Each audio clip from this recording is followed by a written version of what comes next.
Krishna Yatra Partho Dhanurdhara Tatra Shri Vijayo Bhutihi Bhvani Dirma.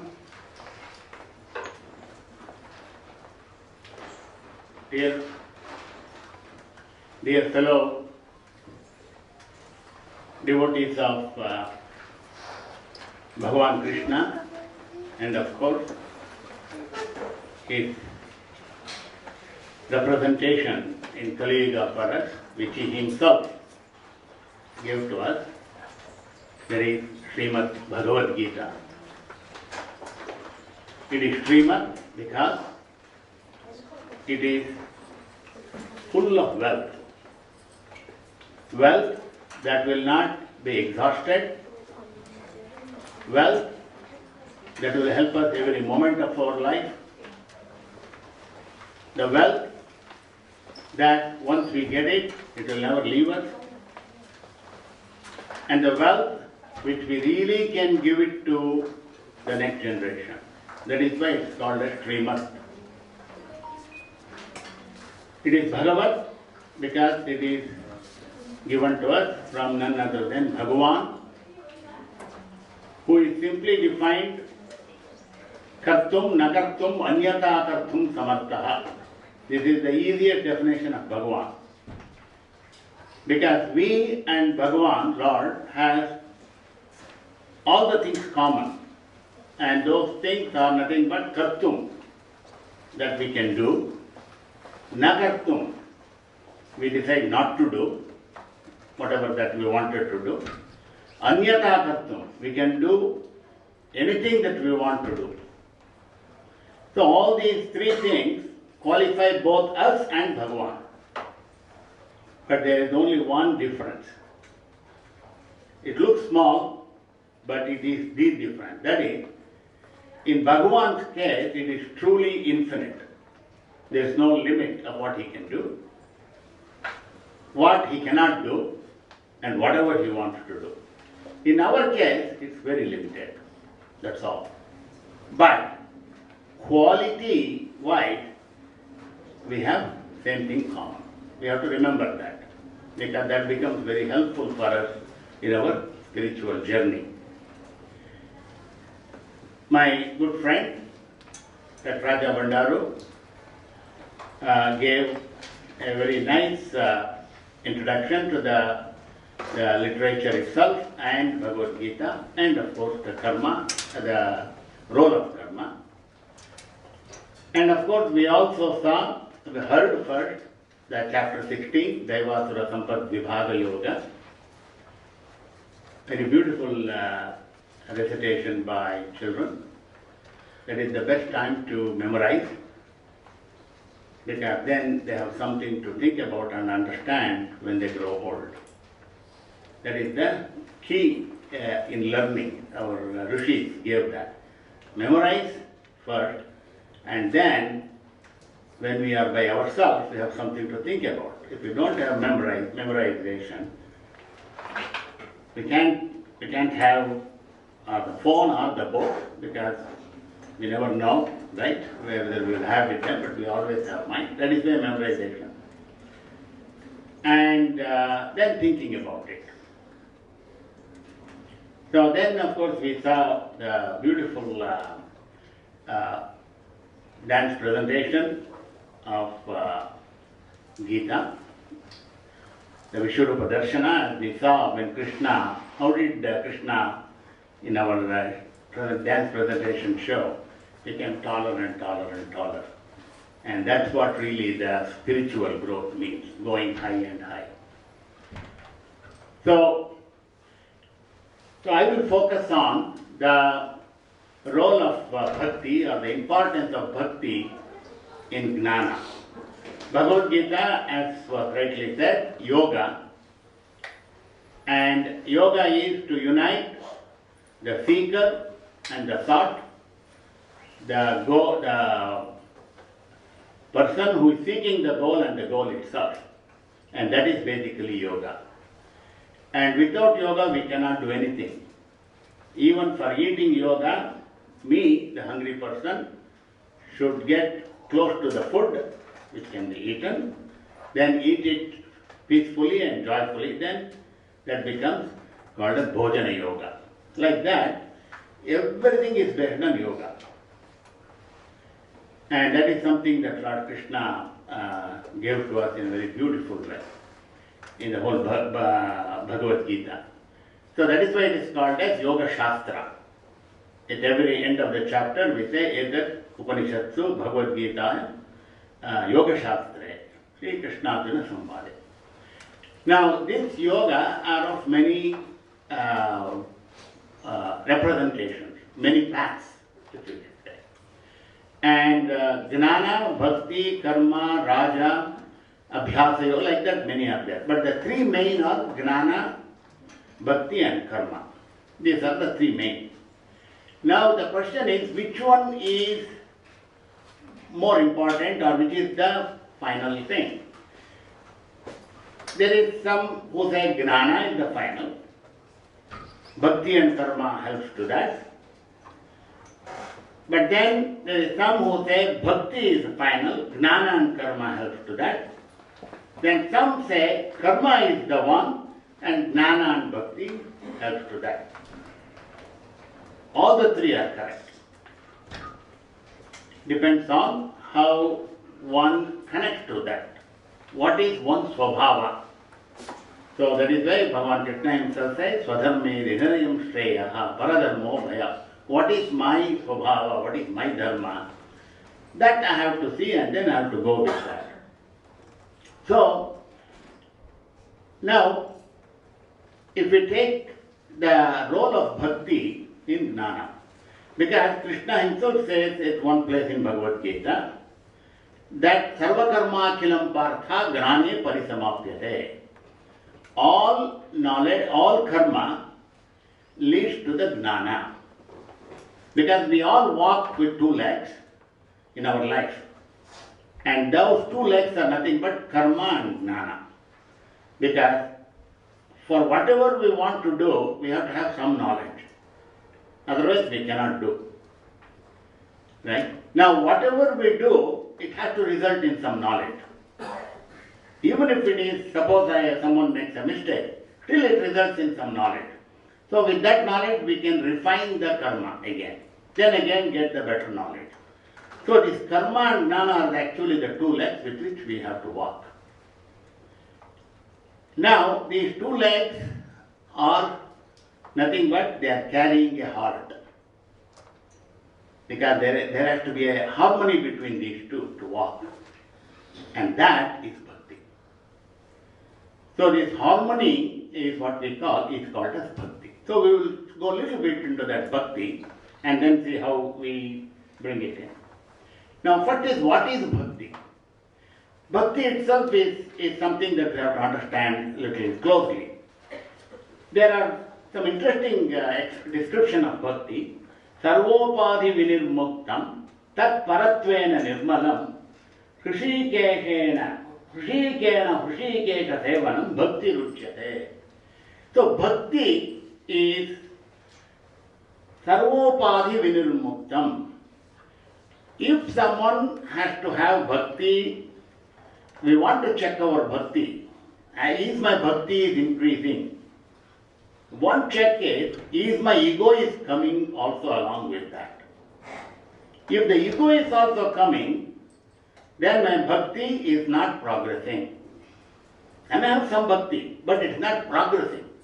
Because ego and bhakti cannot go side by side. If bhakti has to go further, ego has to receive. If ego goes further, bhakti has to receive. This is the way it has to. That is why all upadhi means the baggage that one carries. And ego is a baggage. That I am doing it. Internal, it's all internal. I may not say it outside, but internal. I am helping. I am trying to do good. I am trying to do better. All these notions.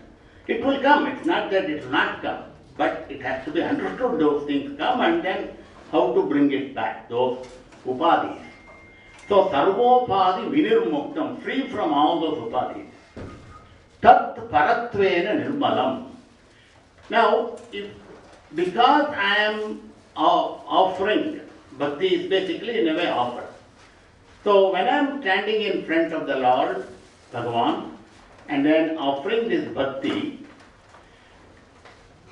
it has to be very purely understood within myself. The purity has to come that is the highest. I am standing in front of the highest. There is nothing higher than what I am standing in front of. See, that is a very, very important also. Because what happens is, Krishna himself later says in a very beautiful words, why that is important. So, that has to be tat para. Para means there is nothing higher than that. So, when I am in front of the Lord, that Lord should be in my mind the highest. Because when we take a mountain, when we go to the top of the mountain, there is only one peak there. If I have like many, many peaks at the same level, it won't be, we don't call that as a mountain. So when we go higher up in spiritual mountain, like that Parandhama, that is why we call it as Parandhama. So Param. Nirmala, because it is only one, it is Nirmala, it is pure, full of purity, nothing else. Now, so once we have that focused, then the second line tells what is bhakti. Hrishikena. Here. Hrishika means senses.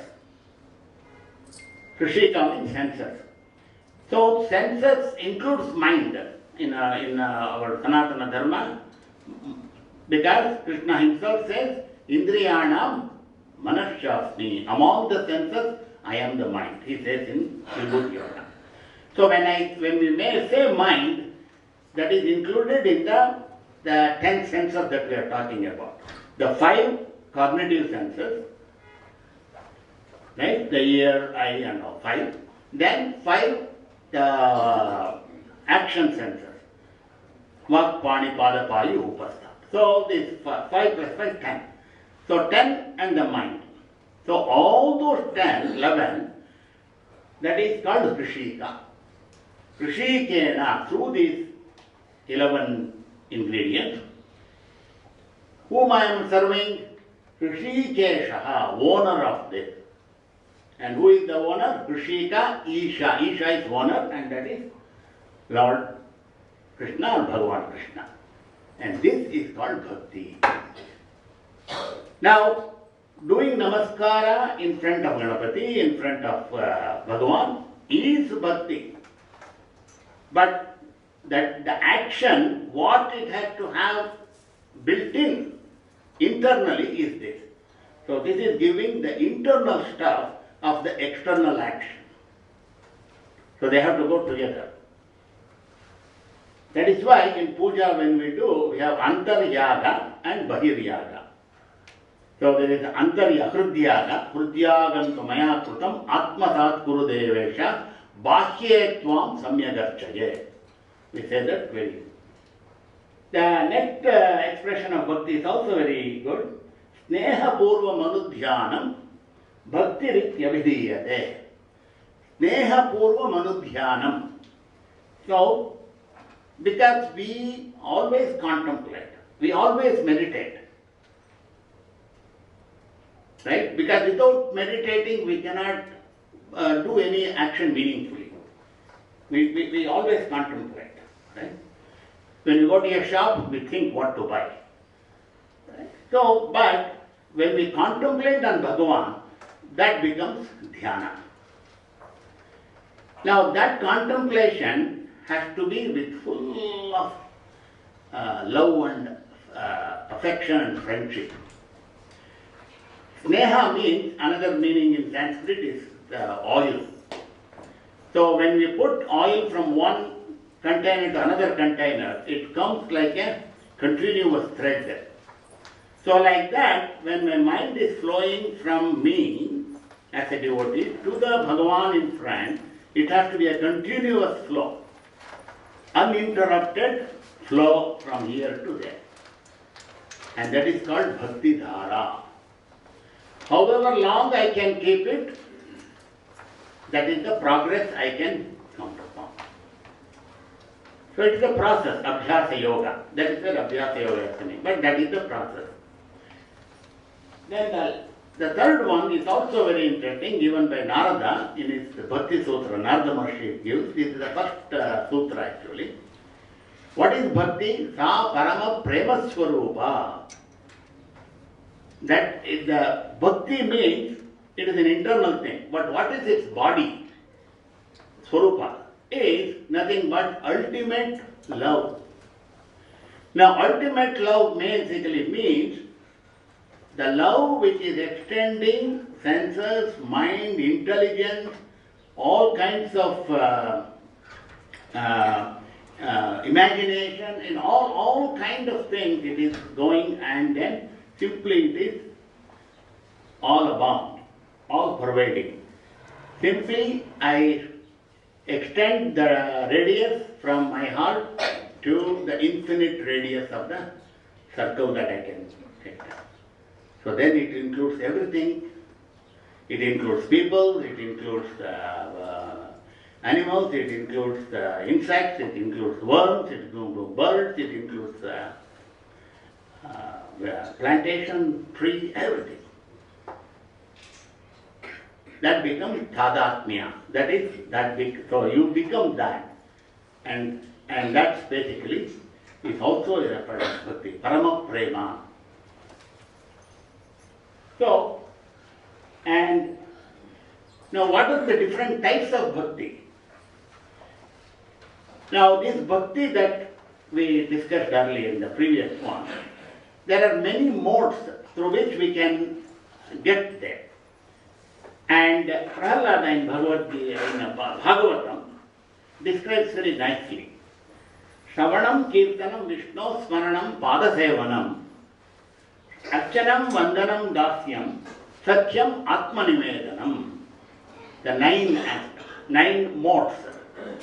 And depending again my swabhava, my frame of mind, I can focus on one and become very, very much into one. So, Shravanam is listening. And the reason why it is given number one is because, as that Raja Bhandaru was saying, mind is wandering. Actually, speaking is easier than listening. Speaking is very easier than listening. That is why when we are listening to someone, we are waiting for an opportunity the other person to take breath. Then I can speak. So, we have to practice listening. Shravana. Shravana, Manana, Nididhyasana, like that Upanishadic approach. Same thing. So, listening. So, by listening the more and more of God's glories, God's wonders of this universe, then I can cultivate bhakti and make progress in that bhakti. And example that is given is King Parikshit in Bhagavatam. He had only 7 days, and then within 7 days he listened so attentively, so much. He, like they say, the whole body became ears. That's what when they say, full of absorbed listening the whole body becomes ears, and simply you don't even recognize that my body is there. That kind of listening we are talking. Then singing, that is Kirtanam. Of course, this Parikshit who was listening, who was making him listen like this? That is none other than the great Shuka Maharshi. Because when he was speaking, he was simply not in body consciousness. Simply he was. The another example for speaking is Sutta Puranika. Satyanarayana story we hear. His another name is called as Romaharshana. Whenever he was telling stories to Shaunaka and 80,000 Maharshis and all these great people, everybody's goose bumping will occur in the listener. If the listeners themselves get the goosebumps, imagine how the speaker should be. Right? So speaker itself is in other world. So that is the Bhakti. I mean, these are the modes for Bhakti as we see. And then Vishnu Smaranam. This Smaranam, remembering. Of course, the example is Prahalada, Bhakta Prahalada. He remembered all the time. So one easy way to practice remembrance is breathe in, breathe out, breathe in, breathe out. Hamso, hamso, hamso, hum. So that hamso, hamso, hamso is happening all the time. So the moment I put my attention and then Are Bhaja Hare Nama Kshemadhama Kshane Kshane Bahis Sarati Nishwate Uchvasa Kha Pravartate Are Bhaja. This breath is going out. Now how is it coming in? It's because of the Bhagavan. So that constant remembering is, and the example is Prahalada, he said. Then serving at the Padasevanam. And of course, the great example of that is none other than the goddess Mahalakshmi herself. Because she is at the feet of the Bhagavan all the time. If you see the Ranganatha Swami, we see that. So that is the Paraseva. Then worshipping, that is Archanam. Archanam is Pruthu, King Pruthu. If you see in Bhagavatam, he does great worshipping of the Lord. So that is why this whole universe is named as Prithvi. We call it as Prithvi because of that King Prithu Maharaj. Because he made God to come and completely do for this universe what we are enjoying. So that is why he is called as Pruthu and Prithvi. Then Vandanam. Vandanam is Akrura. Akrura in Bhagavatam, who comes to take Krishna to Mathura from Vrindavana. And this Akrura, the great devotee, he does prostrating. See, in the Namaskara, we say it looks easy, but it's really, when you go into it, there is Ashtanga Namaskara for men and Panchanga Namaskara for women. But this Ashtanga Namaskara itself, it not just includes the body, it includes Urasa, Shirasa, Manasa, Drushtya. The mind has to be involved in that, the Drushti has to be involved in that, and of course the whole body also is involved in that. In the Surya Namaskara mantras, this comes, and the mind also is involved. So that is why Namaskara, if it does not include mind, then it is not a Namaskara. It is an exercise. So one should not take that as, oh, by doing more Namaskara I will get exercise. No. One has to do exercise separately. One should not combine. There is no fail here. Each has to be independent. So that is, then of course the next one is Dasyam.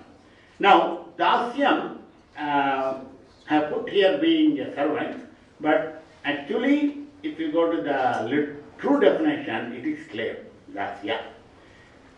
Now basically the meaning of servant or slave, what it is the servant or slave has no individual independency.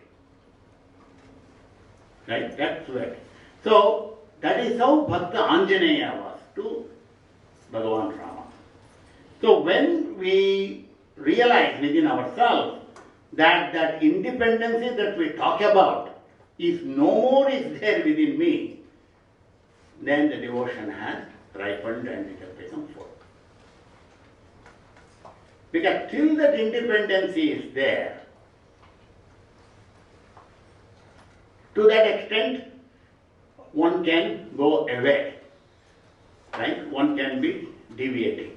So once that independency is gone and God is the controller, that realization, that is why we say Krishna is the Sarathi. Krishna is the Sarathi and I am the rider. So that is the. Then we have Satyam. Satyam is friendship. Now friendship is also very, very important. Of course, we all know Shakespeare saying, friend in need is a friend indeed. Now that's very good. But here friendship basically means you identify yourself in the other person. That is friendship. That is why in marriage, the seventh step, in the Saptapadi, the seventh step, Sakha Saptapada Bhava. The husband and wife declare that Sakha Saptapada Bhava. You are now my friend. After the seven steps, take the friendship. So friend basically means, as we talked about, Sneha. Sneha means this uninterrupted flow of thoughts between the seeker and the sought. And the example for that, of course, is Arjuna himself, who is in Bhagavad Gita, right? That is why he says, after seeing Vishwarupa Darshana, he says, Sakheti, he cries, "Oh Krishna, I called you as Sakheti, that you are my friend." But Krishna says, yes, But that friendship is the one that we have to establish with the God. Then, last but not the least, another approach is Atmanivedanam. Atmanivedanam means basically that everything is offered to the God. Everything. So these are the types of bhakti.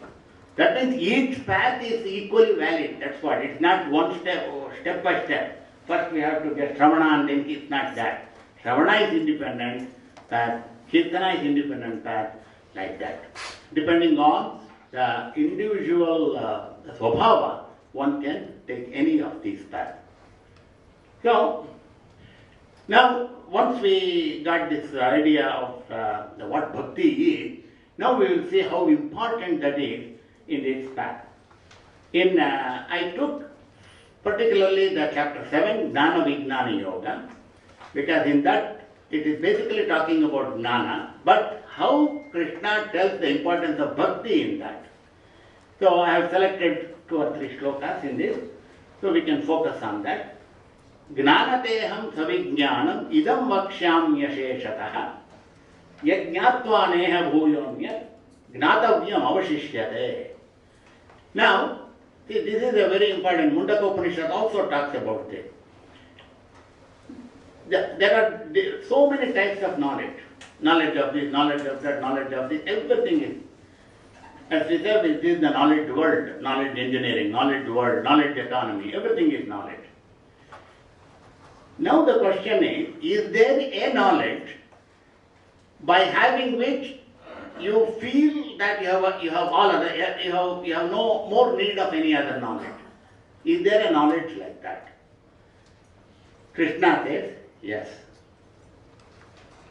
there is.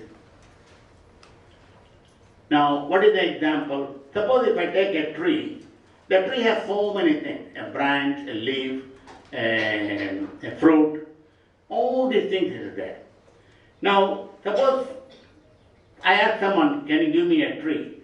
Instead of saying that I say, give me a tree, means I go and take some branch, I take fruit, I take leaf. So I'm taking each of these components of the tree and I'm calling everything is tree. But if I carry the seed, I carry the whole thing. So carrying a seed and carrying a branch are not the same thing. So what Krishna is saying, carry the seed. That's what I am giving you. So he says here, Jnanateham savijnanam. I am giving that knowledge along with the science of knowing.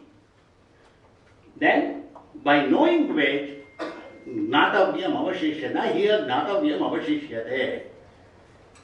To give another example, once we understand our mind, we understand more or less the whole life. That is why our Rishis spend so much time on mind.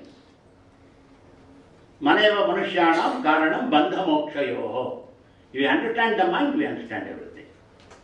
Then the second one, Chaturvida Bhajante Mam, Jana Sukridinorjana, Artho Jignasarartharthi Gnanitya Bharatarshava. In this verse, Lord Krishna is saying, there are 4 categories of devotees. All are devotees. All are devotees. But there are 4 categories. Now, where do I belong in these categories? And am I making progression to that, to the next level? That is something that we have to use this. Artho Jignasarartharthi Gnanitya Bharatarshava. There are only 4 categories of people who depend on God. The first one is distressed. Those who are in difficulty. So many difficulties are there, right? We know. Spoken, unspoken. So all these difficulties, if they are entangled in that, they want to come out of it. And then they have to seek the Lord's grace, Lord's help. So that is one category. The second category is Jignasuhu. There are so many who is asking questions. Why that? Why this? Why that? Why this? Why that? Why this? Now they also have to seek the God's help. So they are the second category. The third one, I had some wealth, I lost, I want my wealth back. That one part A of that category. Then part B, I have some wealth but I don't have enough. Right? I mean, not having enough, we all know. Right? Because that's why we have the credit cards. And so the thing is, this artharthi also has to go to the Lord.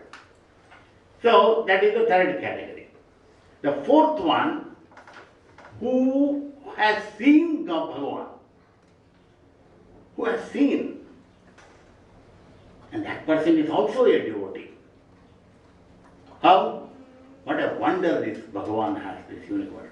This person is also, what a great, like Uddhava. After he met the gopis, he was thinking of God, Krishna's grace.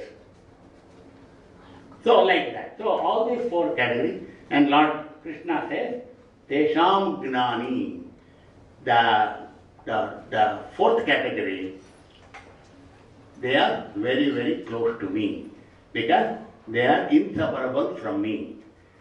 But all the 3 others will come to this eventually as they make progression.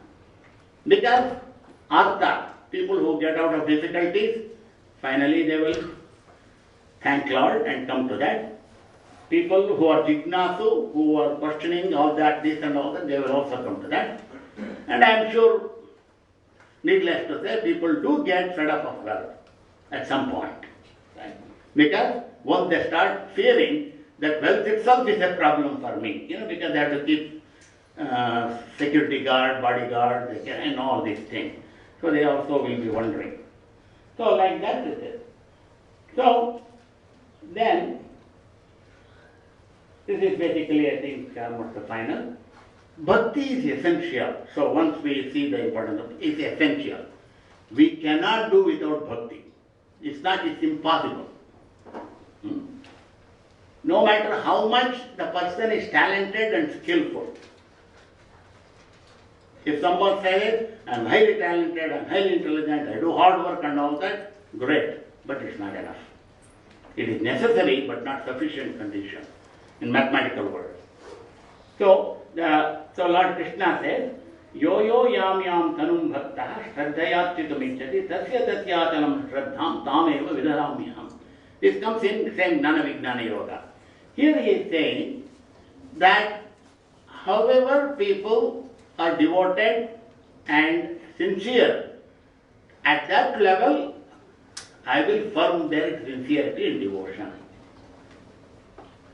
So that means anyone going in this path of devotion towards the knowledge, achieving of God is valid. Swalpamatya says, any one step taken in the direction, Lord is confirming it. That is the meaning of it. Now, this one is really the the kind of summary version, summary words, Shraddhavan labhate gnanam tatpara sanyatendriya gnanam labdha param shantim achiren adhigacchati. Here he says, a person who has riped, who has achieved the right status in the devotion and sincerity, Shraddha and Bhakti, that person will get knowledge. Which knowledge we are talking? The knowledge that I referred earlier. The knowledge, knowledge of the roots, knowledge of the seed, knowledge of the whole. And that person will, having that knowledge, will achieve the bliss, Shanti, peace, Nemmadi. In Kannada, we beautiful word, Nemmadi, Shanti. That is, you get the Shanti. And once the Shanti comes, that's it. No more need. When the real peace dawns, no more need. All little pieces go away. P-I-E-C-S. So we have to go from P-I-E-C-E to P-A-C-E. In English, you know, both pronouns. So we have to be careful. So Shraddha and Bhakti refer to sincerity, devotion, faith, dedication, and sense. A Bhakta, a true devotee, is one who has Shraddha and Bhakti. A Bhakta achieves and lives a life with Shanti or bliss. The Shraddha and Bhakti, another kind of example, in one of the camp, one camper asked, then this example I got at that time. When we write letter to someone, you know, by using the mail, we write the letter and put it in an envelope and then seal it. But this job is not done. I have written the message, then I have to put Shraddha and Bhakti. The Shraddha is the stamp I have to put, and Bhakti is the address, to whom it is addressed. If I don't put those two, I may have a great message, but it won't reach. So, very important. I have to do both. Thank you. So, what is the thing that we can carry with? The most important message of Bhagavan Krishna is, without bhakti, no meaningful work can be done. Work can be done, but meaningful. I have to add that.